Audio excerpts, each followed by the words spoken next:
Hello. I'm going to be giving the opening remarks tonight, then passing the baton to Amy Hollywood. But before I get started, I wondered if you could lift up your hands and join me in number one, welcoming Susan Howe back to her hometown.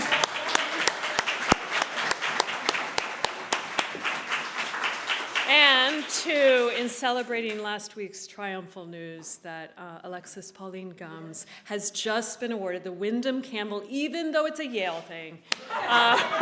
We think it's a pretty big deal, so could you lift up your hands for that too? Okay, so now we go down to business. So it gives me great pleasure to welcome you to our final event of the year, one that marked our first in-person gathering since the pandemic. At that first event last fall, after 2 years apart, we began by asking, what does it mean to meet? What is meeting? Asked the great poet Inger Christensen repeatedly, urgently, where does it take place between beings? If there was a question underlying tonight's event, it might be a kindred question. What is reading? It's a word that contains within it the entire arc of a transmission, the irrevocable hospitality of an author's words sent forth, and the manifold ways in which we seek to attend and to receive them. Doing this for you, Mark. In the Senses of Walden, Stanley Cavell gave us to understand that we have narrowed down the verb to write to a human alone at a desk, and in so doing have diminished the spectrum of creation. He suggests that every single verb in Walden, be it to hoe or to hammer, to plant or to amble, to swim or to sleep, to read, to listen, or to greet, is an act of writing. The work of tonight's authors gives us to understand that we have also potentially underestimated the multi-dimensions of what it means to read. The voices are continuous, says John Cage. Only our listening is intermittent. Not, I would say, of these authors, whose work is immersed in the magnitude of the act of reception, of attending to the signs and sendedness, that's what you get for making up a word, ascendedness of their fellow beings. What is reading? It is a question that is implicitly asked by the Poetry Room's Library of Voices, otherwise known as the Vocarium, that was launched here exactly 90 years ago this year and now houses over 6,000 readings. And it's a question that is quite literally, though I lost the page, counterposed by our authors tonight in this breathtaking, oratic, and auricular text, Who is Queen? A book that transcribes the readings aloud by Alexis and Susan of each other's works, tracing the shared sensorium that emerges between them. One that is imbued not only with their own sonic traces, but archival and ancestral voices from Audre Lorde to HD, from Ireland to the Caribbean. Reading aloud, says Susan, that's what we got from our mothers. To which Alexis says, citing Pedagogies of Crossing, transgenerational memory is an indispensable spiritual practice, an antidote to oppression. In inviting these authors tonight, it is my hope to not only honor their distinct acts of world-making, but also to continue the momentum of the generous and generative contact that they have already established between them, one that Aimé Césaire best described when speaking of the precious vortex created by poets as, quote, the most extraordinary of contacts, all the pasts, all the futures, vanished vegetations meet. Everything awaits, says Césaire. Everything has a right to live. Between poets, everything is summoned. And now, what you've been waiting for, the true introducer of tonight's event, a renowned scholar whose work is in itself in contact with the fields of mysticism, gender studies, and experimental poetry. Please welcome the one and only Amy Hollywood.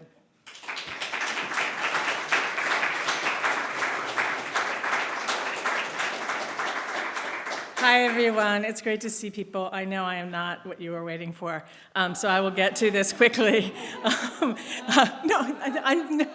No hard feelings. I'm not what I'm waiting for either. In the midst of a semester spent reading and rereading the work of Alexis, I just made up a new name for you, Alexis Pauline Gumbs and Susan Howe, I stopped for a moment to take in a piece of recent highly esteemed academic theoretical criticism. The book, which will remain nameless, purports to tell us how the novel thinks in some still, to me, obscure, radically desubjectivized way. I think novels and poems think. I think that Gumbs and Howe think novels and poems think. I think that they think and feel, and I think and feel with novels and poems, history and theory. But I can't remove myself, others living and dead, sentient and from the process, and I don't know why I would. I tried to understand the book. I turned back to the epigraphs of the academic study. First, John Coetzee, the bottom has dropped out. This seems trite, especially for Coetzee, who is many things, but usually not trite. And for whom has the bottom dropped out? For whom is this crisis new? The second epigraph is from Gilles Deleuze, quote, "The modern fact is that we no longer believe in the world. We no longer believe in this world. We do not even believe in the events that happen to us, love and death, as if they only half concerned us. The link between man and the world is broken." Sick. Deleuze's life was full of intense physical suffering, making it all the harder for me to understand where these words come from and what they might mean. And again, who is this us? Who is this man whose link with the world has been broken? The man, and now I will capitalize this man, white European man, of whose demise Sylvia Wynter writes, might be speaking here.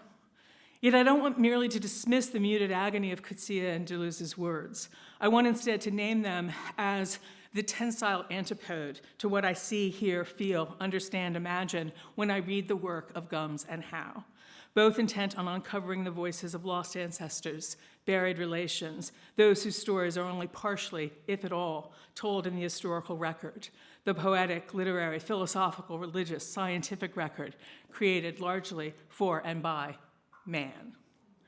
The intensity of energy and power, the interplay of horror, shame, grief, joy, love, and laughter that runs through Howe's vast body of work and through Gumbs' poetry, activism, educational projects, theories, blogging, so much I can't even hope to name it all. Howe and Gumbs give the lie to the claim that we no longer believe in this world. Susan Howe, from her first books published in the 1970s through her most recent collaboration with Gumbs, is inimitable and endlessly inspiring. She is, among other things, a poet, critic, artist, sound magician, archival cormorant, her words, of course, and telepath. In addition to her books, Howe has done audio collaborations with the musician and composer David Grubbs, and her word collages have been exhibited at the Whitney Biennial, among other places. She's been honored with many awards and citations, including the Bowling Prize, the Griffin Prize, a Guggenheim. She's a member of the American Academy of Arts and Sciences. Alexis Pauline Gumbs is the author of numerous works in book form and others, many other forms. I will speak here only of what I know, what I have most access to, the poetical theoretical trilogy, each volume of which speaks in relationship to the work of an essential Black feminist scholar. Spill, I'm naming all these because I want everybody to read them. Spill, Scenes of Black Fugitivity, 2016, samples and speaks to and from Hortense Spillers. M Archive, After the End of the World, from 2018, elicits ancestral spirits alongside of M. Jackie Alexander's After the End of the, I lost the name, Pedagogies of Crossing, so thank you. Meditations on Feminism, Sexual Politics, Memory, and the Sacred. And Dub, Finding Ceremony, from 2020, continues the endlessly inventive work of Sylvia Wynter. Gumbs has found her way brilliantly, and like Susan Howe, I might say, both inside and outside of the academy. And yet here we are. Among her many accolades, big sigh. Oh, I've got more to say on this. Okay, not a lot, but something. Among her many accolades, she's the winner of the National Humanities Center Fellowship as a 2022 National Endowment of the Arts Creative Writing Fellow. She's the winner of the 2023 Wyndham Campbell Prize in Poetry, we just mentioned, and her most recent book, Undrowned, Black Feminist Lessons from Marine Mammals, won the 2022 Whiting Foundation Award in Nonfiction. I would love to talk about oceans and sea mammals and islands with Gumbs and Howe, but there's too much to cover. In some fundamental way, all the prizes and the praise are both to be named and to be honored, and beside the point. What matters is the work. In the conjunction with an exhibit at MoMA, Who is Queen, Alexis Pauline Gumbs and Susan Howe read each other's work and talked to each other, a sampling dedicated to the reality of life. Howe reads from Gumbs' M Archive. And I know you didn't come to hear me read Gumbs, but just give me 2 minutes. M is for Mary and Miriam and Moses and make-believe. M is for Mackenzie. That's my niece's name, too. M is for miracle and mayhem and mass incarceration. M is for migrant and microcosmic and major. M is for magic and metastasization. M is for muscle and memory and mitochondria. M is for minor and malevolence and manna. M is for maternal and mule and music. M is for meal and minute and mandrill. M is for mammal and makeup and mercury. M is for must be and maybe and much. Consider this text an experiment, an index, an oracle, an archive. Let this text be as alive as you are alive. Might be enough. Then, as if telepathically, Gumbs immediately turns to, quote, just this one page from Howe's Depths. This is Susan Howe. After the millennium, a little, before it at the brink, humming octaves with wild trills of magic and symbolic logic and not being in the know. N-O, no, no. Refusers of refusal, both. Refusers of refusals, both. It is a joy to welcome Alexis Pauline Gumbs and Susan Howe to Harvard, that erstwhile and ongoing, although we're working on it, citadel of man.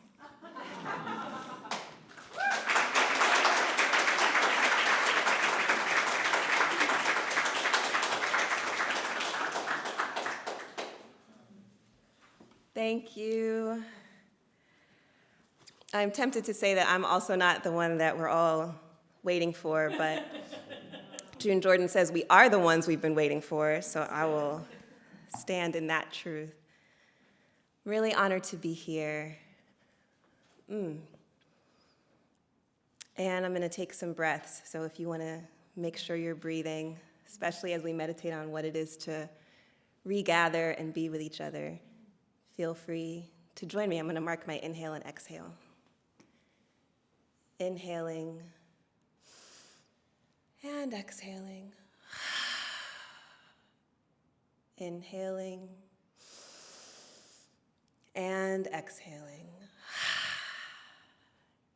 Inhaling and exhaling. Really, really honored to breathe with you, especially you, but all of you. As Kevin Kwashi was reminding me today, breathing together, conspiring is the subversion that we're assigned to. So thank you for being part of this conspiracy. When I agreed to do this, I mean, it was a very easy yes. It was like, Susan will be there, I too will be there. You know, that was not difficult at all, but I didn't realize that a few months after I accepted this invitation, I would get a different invitation to write liner notes for the recording of Audre Lorde's 1970 reading for the Woodbury Poetry Room, which was like overwhelming synchronicity, or just the reality, the whole universe is a poem. And I'm really, really honored to also stand in that legacy and to make that through line. Yes. And so I was like, well, maybe I'll just read only the parts of my books that are directly referring to Audre Lorde. And then I was like, that's not 20 minutes. That's way more than that. But I I will do a few, starting with Dub, because to keep quoting amazing Black women writers who inspire me, I heard A.J. Riddell say that Toni Morrison said to her, read from what they have out there to sell. So, this, this is from Dub, and it is from one of the parts where I was listening for my own Irish ancestors. Dirt. It was dirt, I remember, from home, and not enough of it where we landed, not enough to hold me together. When we got there, it was sun and air so warm you could hold it, hug it while you held yourself together, and that's what I often did. There is a difference between hard ground and coral, a difference between shale and post-volcanic fossils. The others thought there was dirt enough to stay, land enough to make home here, and it wasn't up to me. For them, I was a place of clean enough and useful. For them, I was a way of making future out of loss. If, when we landed, you would have told me I would have a red granddaughter like Gussie, who would love it here and never dream of green, I wouldn't have been able to stomach what you mean. And you, my grave, forget about it. So this is me listening for my great-grandmother, Augusta Carty's, her ancestors, who were shipwrecked, coming from Cork, Ireland, and landed in Anguilla in the British West Indies of the time. And so I'm dedicating my presence here to Gussie's grandmother, whose name I don't know. I went to Cork, I tried, but I don't know her name yet. And I wanted to invite you also to dedicate your listening tonight to someone who's not physically in the room. It could also be someone whose name you don't know. It could be someone whose name you do know.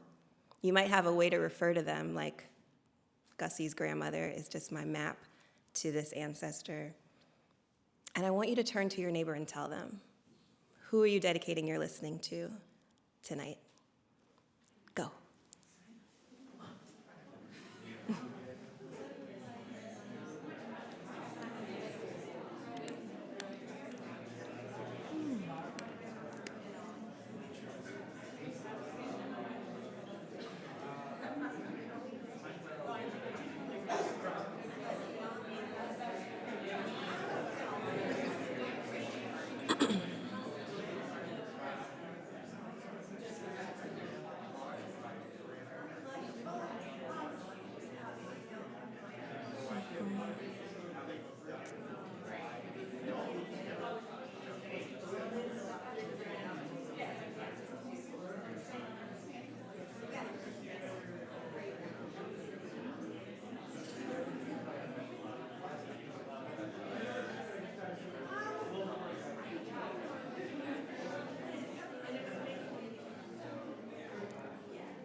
Okay, remember to say thank you to the person who listened to you. Stay best friends forever. Keep talking after the thing. So, Augusta Carty is demanding some space here, and I get it, and I'm happy about it. I kind of left a little openness, and that's what my ancestors do. They slide right in like me. So this is in the voice of Augusta. Augusta Carty is my grandfather's mother, and she was disowned by the rest of her Irish family for loving her 9 actually, Black children, of which my grandfather was the youngest. Can you multiply? Let me tell you the shape of it. His father had swam free from sharks, they say to marry his mother, a Fleming, or to prevent someone else from doing the same. They say she was very beautiful then. Anyway, he overcame drowning to pass on the name to a son. And then that son, at least one, because there were in fact others, drowned the name in drunken, desperate seeking, Gumbs, in violence and in weeping, in brazen company keeping, and everyone pitied my friend, his wife, but I was not even the wife. I was other company kept. And company keepable, because Brooks had died and left me with 2 children to raise alone, and it was the drunken wreck that gave me 7 more. I became mother of 9. In the end, none of them really his. In the end, all of them mine, but the name persisted, Gumbs, soaked in knowing and silence. Do you understand? And before that, I had already been rejected by the Carty clan for choosing to choose an African man, Brooks, and for choosing a lifetime of sideways aunt and grand-aunt looks, because they had hoped for generations burnt and not brown. And we didn't love each other that much after all, and I didn't feel something at home I wanted to keep feeling, even though I let them keep calling me Carty after father, so already reeling from being disowned, and then sort of widowed, and then scorned, and then visited by a drunken, raging man again and again. I learned the shape of being in the exponential world of men and names, being without a way to say that I was here. But I won't let you let them forget me. I won't let you let them let me. I won't let you let me disappear. One more for Red Gussie. On mothering. Sleep? What about sleep? Do you think children care if you sleep? And their father? Maybe it was to respect his wife's sleep that he stayed the nights he stayed. Maybe it was to get some sleep away from that house. I didn't ask.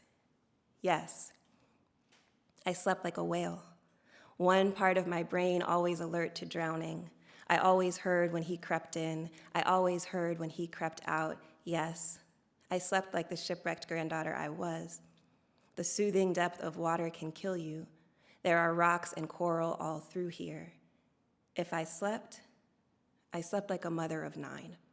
You've started to know what this feels like. All the parts of you outside your body but close, and the listening that doesn't stop, and the rudeness of their own ups and downs, and the impossibility of turning it off. So yes, sometimes I woke up crying and couldn't say why.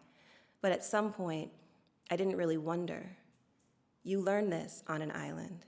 You learn this when a shipwrecked people raise you.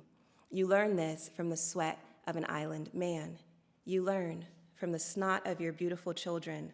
The salt water is there in any form to claim you. So no, I never really slept. Okay, great-grandma Gussie. She's like, and another thing. What I did for these children.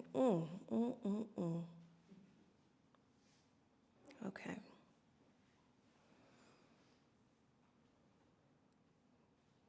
So I think this will be the last one from Dub.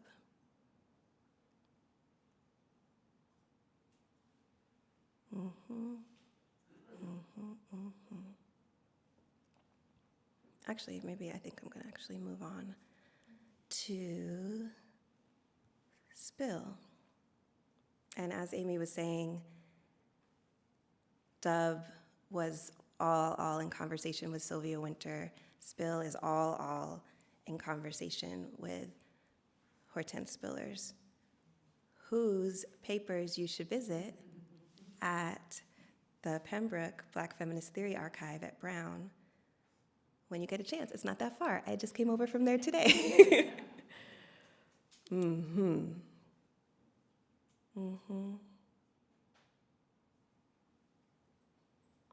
Wow.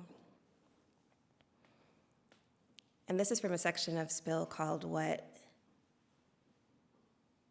He Said. Hear the chainsaw laughter. Hear the tree-killing parking lot laughter. Hear the smoked-away resistance. Hear the tar-stuck, the choking laughter. Hear the domino razor's edge laughter. Hear the scratch Ma's good table and destroy food forever laughter, laughter. Hear the sound that made her stop caring. Hear the overworked husband ridicule his wife with all the homeboys staring. Hear the cut through rings and sap and everything, laughter, laughter, laughter. Hear the dreams of our mother fall to the floor and never get raised up after. That Harvard energy, I'm like, okay. Some things need to be said in this room, I guess. Usually I'm just so cheerful. But that's okay. Yeah, okay. This is also from Spill. Picture the house. The house is spilling.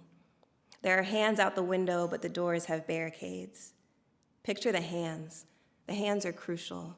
The hands are eloquent. They are spelling back their hair. Picture the hair.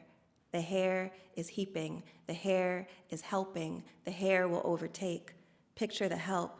The help are horrified. Their children are learning to dismantle the state. And this will be the last one from Spill.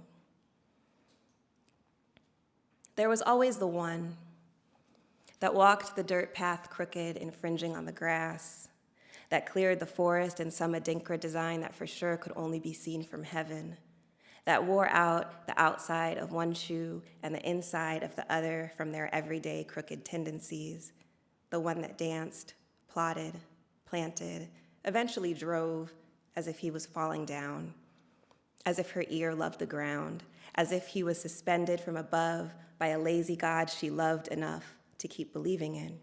There was one.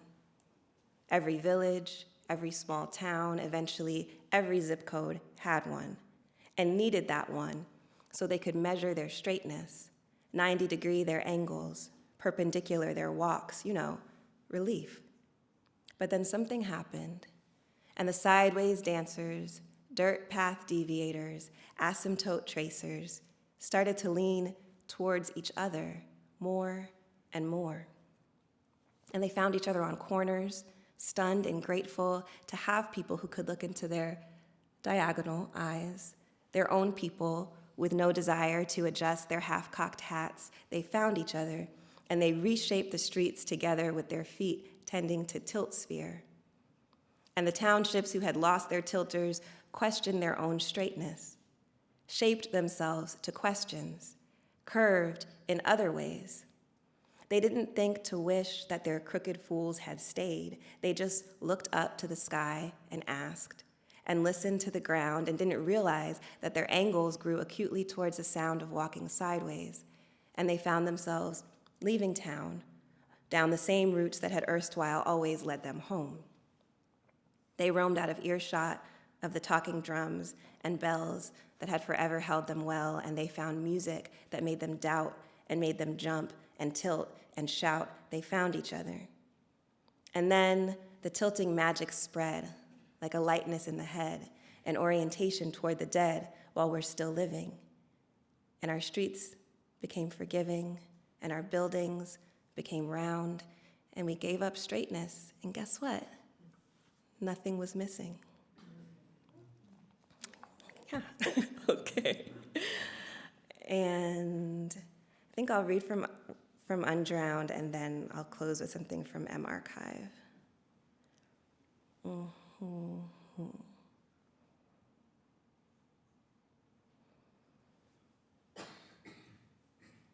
Okay.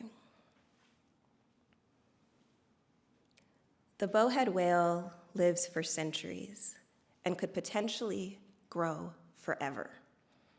Researchers say their spines don't set, so even at 200 years of age, they might still grow.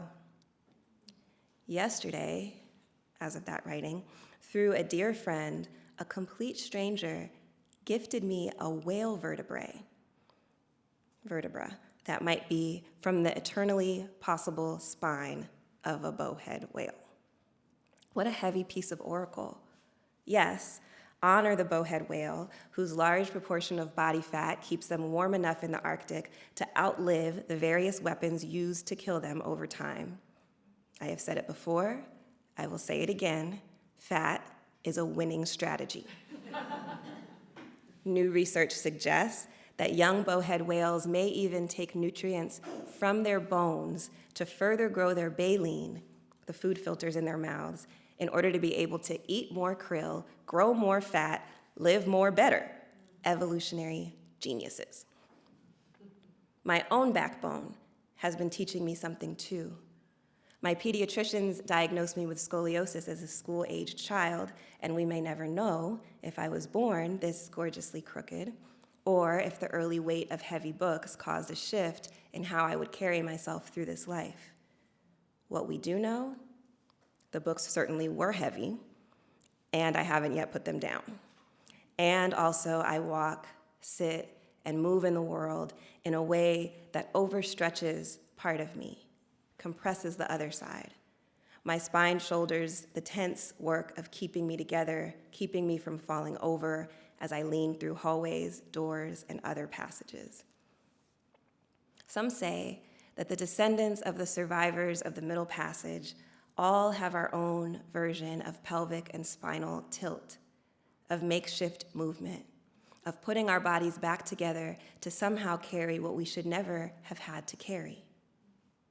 Some say, at this point in capitalism, we are all bent by the shapes we live through, which are conducive not to life, but something else. And the bowhead whales? They saw the boats, heard those same repurposed boats who came to kill them for their successful blubber. The oil that lit the books of blood and slavery. Even now, it is the commercial pursuit of another form of oil that threatens the bowhead whales whose fat fueled the capitalist project. Bowhead whales have breathed through so much history and outlived it too.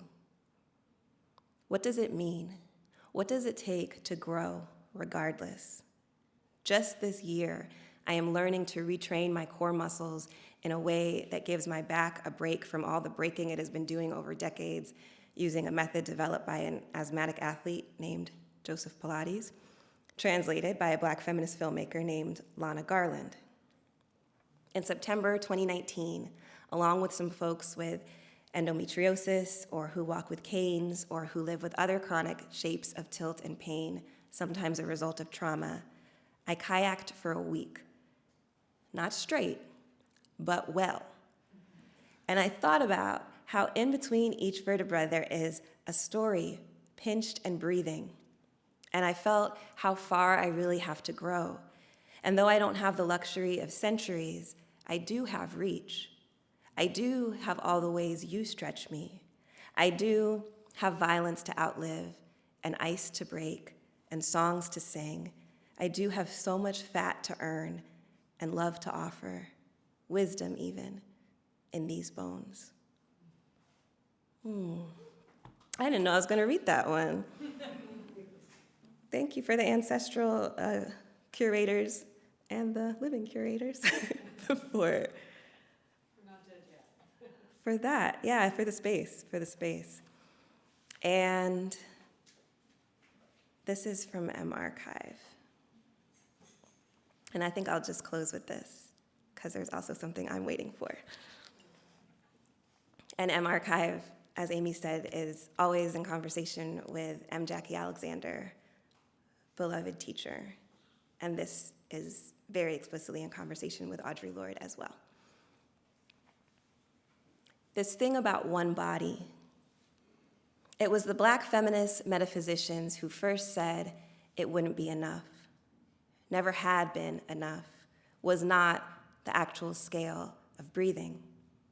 They were the controversial priestesses who came out and said it in a way that people could understand, which is the same as saying they were the ones who said it in a way that the foolish would ignore and then complain about and then co-opt without mentioning the Black feminist metaphysicians again, like with intersectionality, but that's another apocalypse. The Lord of their understanding had taught them. This work began before I was born, and it will continue. The university taught them, through its selective genocide, one body, the unitary body. One body was not a sustainable unit for the project at hand, the project itself being Black feminist metaphysics, which is to say, breathing. Hindsight is everything, and also one of the key reasons that the individual body is not a workable unit of impact. But if the biochemists had diverted their energy towards this type of theoretical antioxidant around the time of the explicit emergence of this idea, let's say the end of the second to last century, everything could have been different.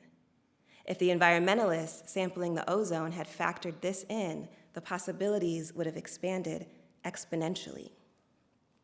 That wouldn't have happened, and of course we see that it didn't, because of the primary incompatibility, the constitutive element of individualism being adverse, if not antithetical, to the dark feminine, which is to say, everything. To put it in tweetable terms, they believed they had to hate Black women in order to be themselves. Even many of the Black women believed it sometimes, which is also to say that some of the people on the planet believed they themselves were actually other than Black women, which was a false and impossible belief about origin.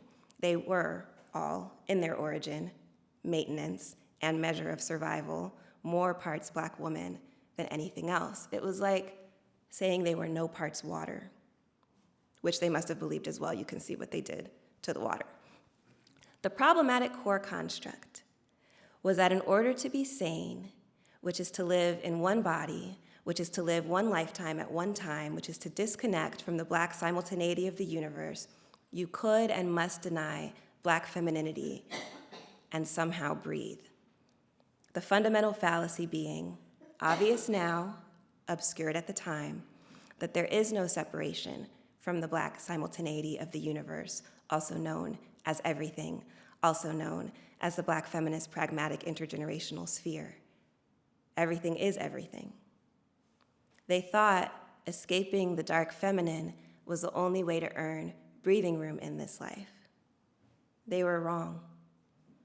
You can have breathing and the reality of the radical Black porousness of love, AKA Black feminist metaphysics, AKA us, all of us, or you cannot. There's only both or neither. There is no either or. There is no this or that. There is only all. This was their downfall. They hated the Black women who were themselves, a suicidal form of genocide, so that was it. They could only make the planet unbreathable. Maybe take another breath. And maybe I'll try to end somewhere else. Oh, Lord. I'm like, for real? I know I wrote it, but I wrote it towards the beginning. Okay. Well, maybe let's do something that's towards the end, and this will really be the last thing. Nope, not that one. This book is like a total read to me and everybody else. But, yeah, okay, this one. This goes out to my Nana, Joyce Mackenzie. Oh, but maybe I want, okay, yeah, this one. Okay, this one.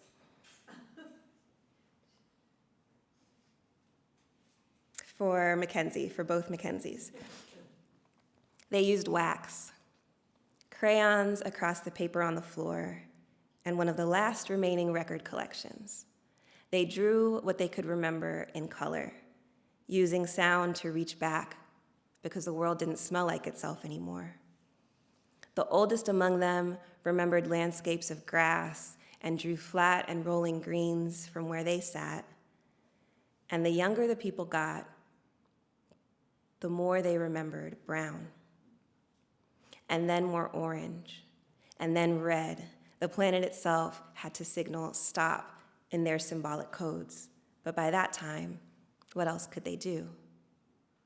I like the footprints that the little ones tracked across the remembered outlines of where there used to be pipes, where the gas lines tracked through the cities, where the books had been held.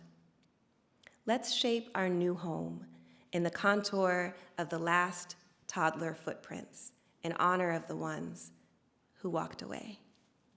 Thank you.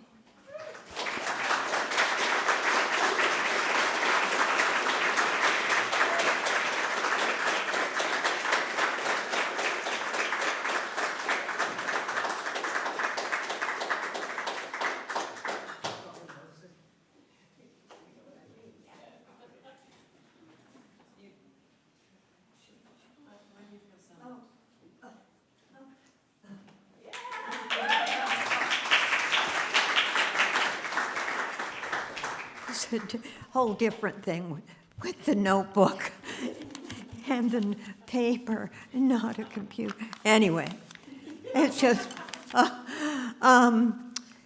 such a thrill to be reading with Alexis, really, and I wish I could be calm, but I can't. I'm not into breathing. Anyway, maybe you can help me later. So I'm just reading a group of, from my work, nervously put together. So I'll begin with a short one from an early poem called The Nonconformist Memorial. Dance in parameter space, the obscure negative way. Any trajectory is dense outside the threshold. Turn again and lean against, moving away into depths of the sea, her love once said in her mind, enlightenedly to do. I think Alexis and I have a thing for the deep sea. We can't sort of rise to the surface. Anyway, okay, now I'm reading short sections from a series called Periscope in Depths, just a few of them. Closed book, who stole who away? Do brackets signify emptiness? Was it a rift in experience? Mackerel and porpoise, was this the last of us? And then, mystical accidentalism for sound hemmed not in night's botanical glossary. Over unnamed cycles, see the rich on that rust heap. In the old days, I used to sit up late till an owl appeared. Negative infinity melodrama. I shall never forget you, halfway, owl shadow marauder, how you flew over and over.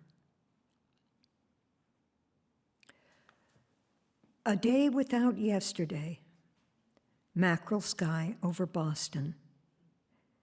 Sea tossing waves at ice font doorstep, non-fiction prose poem, my icicle hair.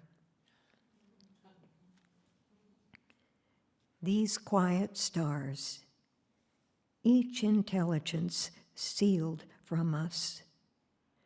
Days and hours are blinds. These screens, these means, each new extreme outvies each quickening after. After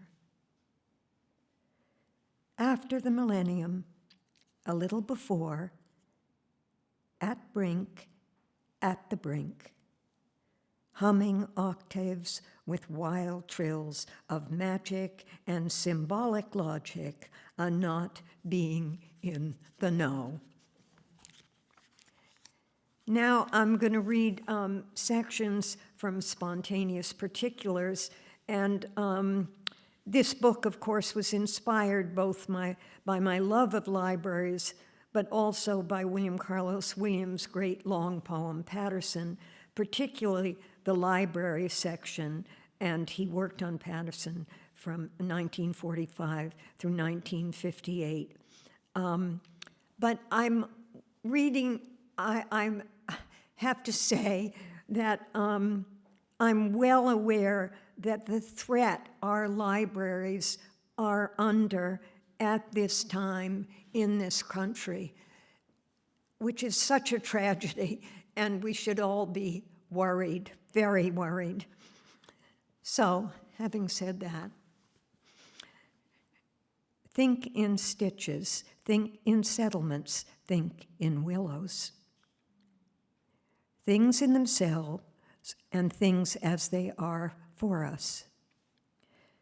Often by chance, via out-of-the-way card catalogs or through previous web surfing, a particular deep text or a simple object, bobbin, sampler, scrap of lace, reveals itself here at the surface of the visible by mystic documentary telepathy, quickly, precariously, coming as it does from an opposite direction.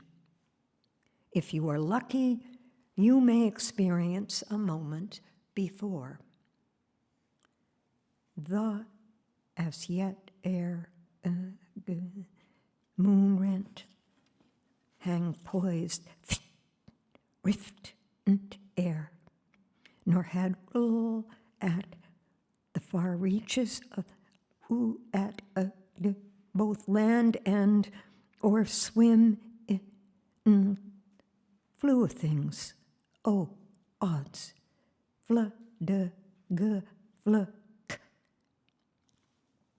Each collected object or manuscript is a pre-articulate empty theater where a thought may surprise itself at the instant of seeing, where a thought may hear itself see. Harmony continues to exist through fact and experience, though there is no reason why it should, nor is there any proof you can read back to the notion of one mind's inner relation with nature's vibratory hum. Lyric poets can't move heaven and earth in order to say things language separates from music through yearning, muted, rhythmic pulse, through stepwise voice motion. Wrote the Romans, on the other hand, world. I used to be felt soft, or in a sort, readily knew who or what I was, the what, and thereby the music,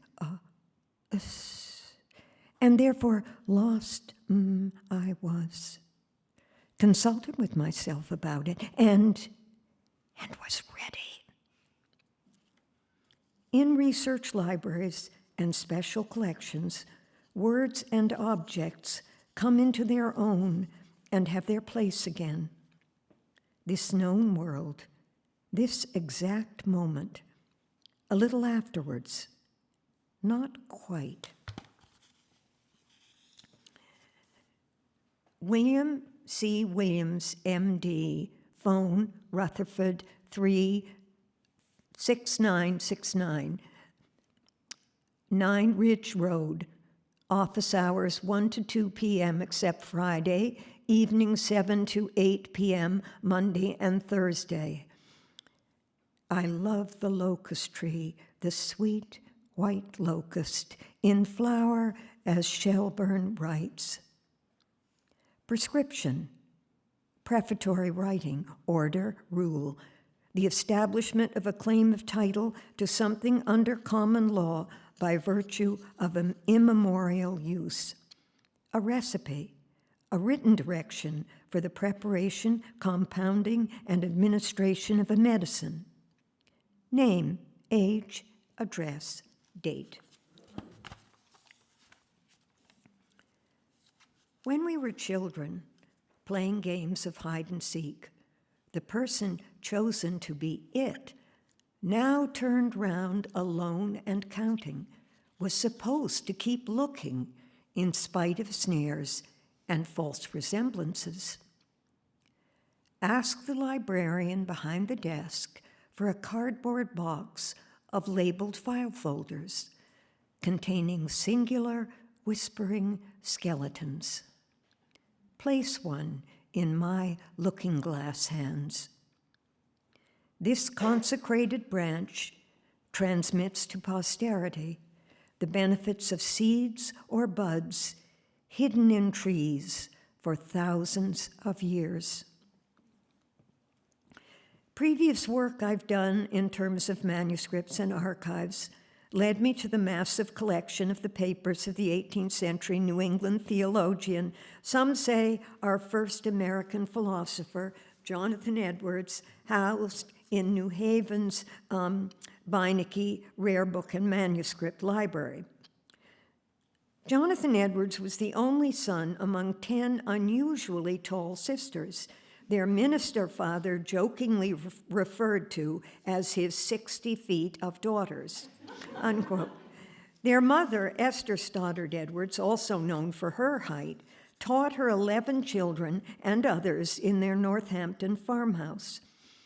Later, they received the same education their father provided to local boys in his parish in East Windsor, Connecticut. The girls were tutored along with their brother, and in some cases they tutored him in theology, philosophy, Latin, Greek, Hebrew, history, grammar, and mathematics. They attended finishing school in Boston. But almost all that remains from this 18th century family's impression of female learning are a bedsheet, probably woven by Jonathan's mother, a tiny blue fragment of his wife Sarah Pierpont Edwards' wedding dress, a journal kept by Esther Edwards Burr, their oldest daughter, and several raggedy scraps from his younger sister Hannah's private writings. Most of my writing life has been spent in Connecticut, not far from where Hannah Edwards Wetmore, 1712 through 1733, lived and wrote. Reading her private writings, I experienced through an occult invocation of verbal links and forces the qualities peculiar to our seasonal changing light and color. It's a second kind of knowledge, tender, tangled, violent, august, and infinitely various. I remember the summer before my sister Jerusha's death, and I was leaning over the south fence and thinking in this manner that I was never likely to do better, and where should I go, etc. Early November evening with frost forecast. The sight of a bare bough caught by streetlight outside my window. Electric. False beauty and confined beauty. Relict. The closer I look, the farther away your interlaced, co-conscious pattern.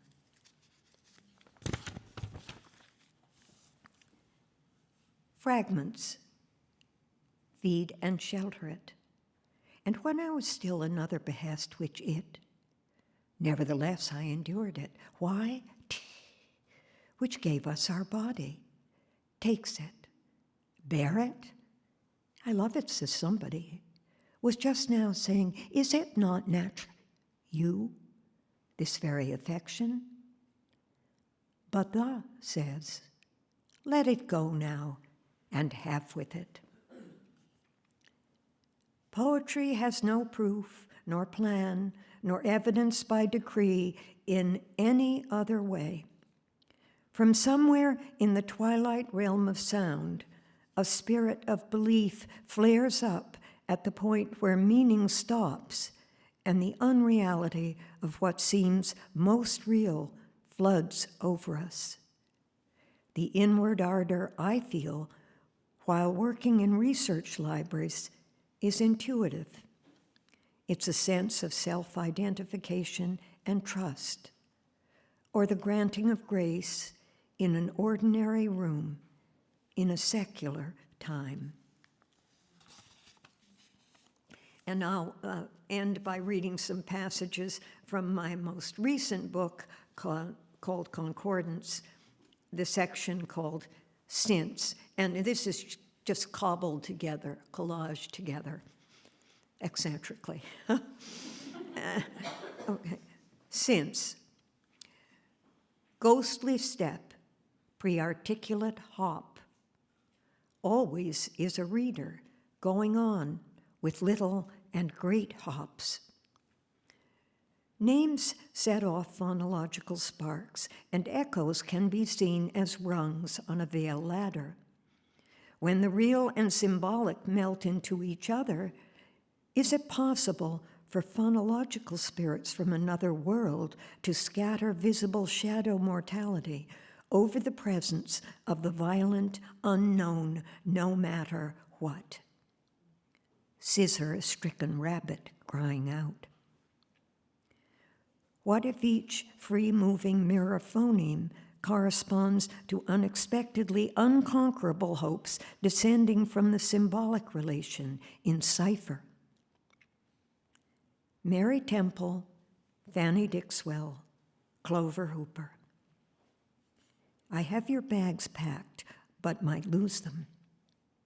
Many a young person now and then can wish to see how to go far, far off, out of reach, above all things below, Nacre, mother of pearl, where names are set down in meaning and sense of promise, tangled with golden beads for stars, deposited with ancestors as trespass brought home. A crescent moon is hard to see, stitched apparently at random, but with finest knowledge, if you give to receive each transitory life. And this might mean that death is not so frightening, but a soaring sense of open sky a mile off, distant at sea, worked with every sort of thread, even hair, when thread is too fine for whirling snow to press down over nights with veils of iambic lines and perfect quatrains so tiny, no margins, calling into doubt nominal subjects less religious than decorative, before professional embroiders aggressively slashing stitches said to be not-for-profit, dwelling in trusted digital archives, only a few of us are instantly legible. As with a painted sun on the wall, you see the sun and stars. There's a difference between. Go to a ladder that leads to free air. All things serve when the psalm sings instead of the singer. Paul Valery says the first line of a poem should come from the edge of things, like a magic formula deep inside the chamber of a mollusk shell. Short dream about being treated badly by a professor in memory of friends and colleagues. Who knows why I cannot find or win? Doves as gulls carrying marriage messages, breaking through initial particulars. Maybe this is world life's saving times from an art historical perspective at the cusp of post-World War II and post-war, Cold War brutalism. Justice Oliver Wendell Holmes. Old Johnny Morse years ago was asking me why my mustache was so much better than his. And I replied, it's been nourished in blood. Bringing things together. Lawyers and poets do that.